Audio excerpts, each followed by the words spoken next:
Alright, this is my guide on how to beat Minecraft Hardcore without dying. Pretty much no nonsense. I'm gonna make a few jokes to make it more interesting.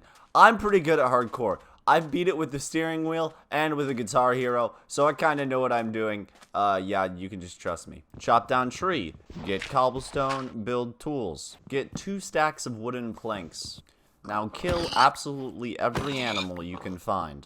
Collect sugarcane. If you find a pumpkin, pick it up. Get yourself coal. This can either be charcoal or just coal that you find exposed. Get flint.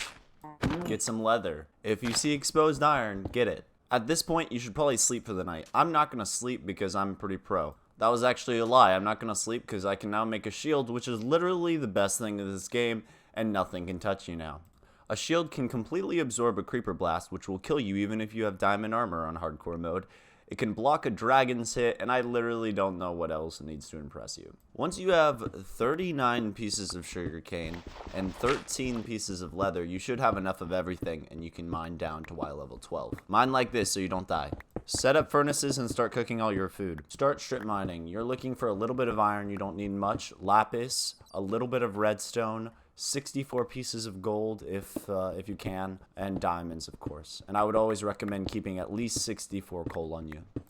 Once your stuff is done cooking, come and just pick it all up, of course.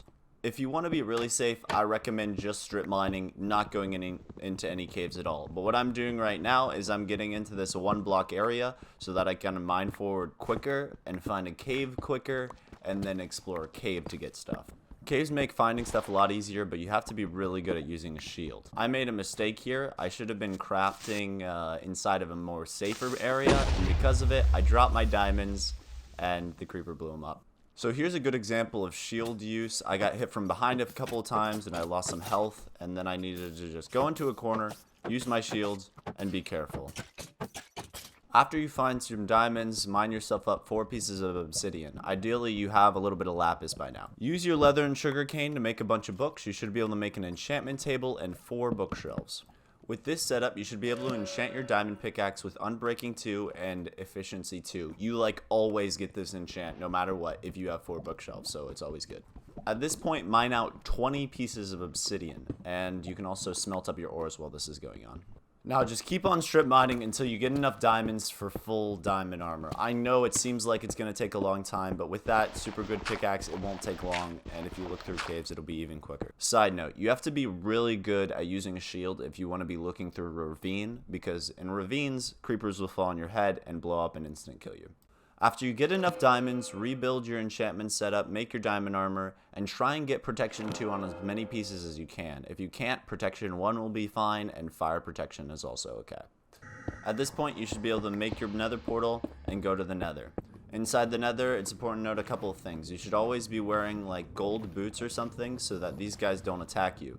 These red forest area are honestly the most scary because they have hoglins, which do a bunch of damage, can hit from far away. Just be wary of them. Once you do find a piglin, put them in a little hole and let them start trading with you. You want to try and get a fire resistance potion. If you have 64 gold, this shouldn't be difficult, and he also has a chance of getting you ender pearls, which are nice, and gravel, which can be useful for flint later.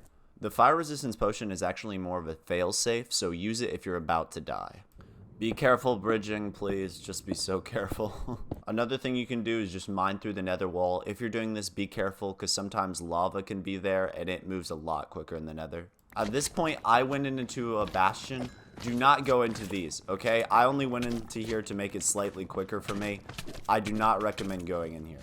When you're looking around the nether, you're looking for a blue warp forest and a nether fortress. In the nether fortress, you're going to need to pick up a few pieces of nether wart. You're going to want to find a blaze spawner and start killing them. If you have an extra fire resistance potion, it can be used now. Be careful of contact damage with the blaze. If you don't have an extra fire resistance potion, make this exact structure right here. So this is the best way to kill blazes without getting hit. Now once you have this structure built, just be careful. Try and let them come to you. And if you walk up closer, they can hit you. So just be wary of that and don't die. Keep looking through the nether until you find one of these warp forests. You need to kill enderman here to get 16 pearls. This is pretty simple. All you have to do is mine into a little safe space that the enderman can't get you in, and then just look him in the eyes. He'll come towards you and try and kill you. I recommend only making one of these guys mad at once, because if for some reason you don't end up killing him and he sneaks up on you when you're not safe, you can just take him on. Once you have everything you need, build your portal, get out of the nether, and you can start following your Eyes of Ender. Do not turn all of your blaze rods into blaze powder, okay? You want to turn it about 4 into blaze powder, make 4 Eyes of Ender, follow those, try and find the fortress, and be very careful when going through the fortress. I think I've died multiple times just going through the fortress endgame. Once you find the portal room, try and mine up and go to the surface. Now, on the surface, when it's nighttime, you want to kill phantoms. These will only spawn after you haven't been sleeping for 3 nights. You need to kill them to get phantom membranes. It's very important. At this point, you can get some flint from your gravel and make some arrows using the feathers and flint and sticks that you've collected so far. Use one of the blaze rods that you've collected to make yourself a potion maker thing. Make potions of falling, using nether wart, then phantom membrane, then redstone to make them last longer. I recommend making 2 batches or 6 of these potions.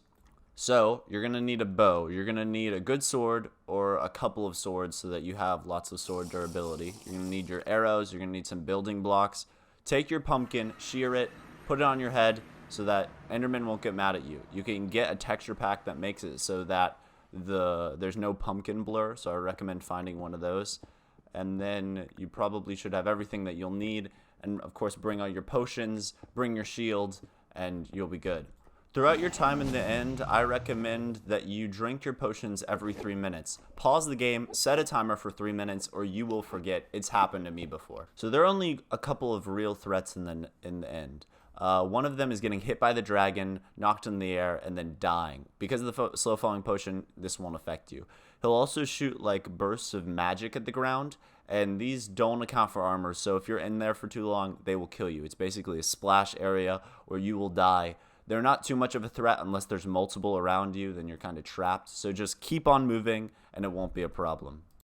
Now you're going to want to break all of the supporting tower structures. If you do break it in this manner, be careful. What you're going to want to do is not go all the way to the top. Leave yourself 1 block, shift, shoot it. Do not be right next to it or you will die. I don't recommend doing that too often, only for the really pesky ones. And then once you're up here, you can shoot a couple more. There are certain ones with cages, and you can shoot through the little crack and try and hit them. I recommend doing that. That's the easiest way. It takes a couple of shots, but it's worth it. Alright, so he will perch every once in a while, and this is when you want to do your main attack, assuming all the towers have been destroyed. Be careful going up there. It's bad to do it the way I did it, because if he's already perched, then he'll knock you away when you try to get to him, which is bad. Once you're under here, though, you can jump, hit his head. I recommend trying to get crits while you're falling down, and then you should do quite a bit of damage.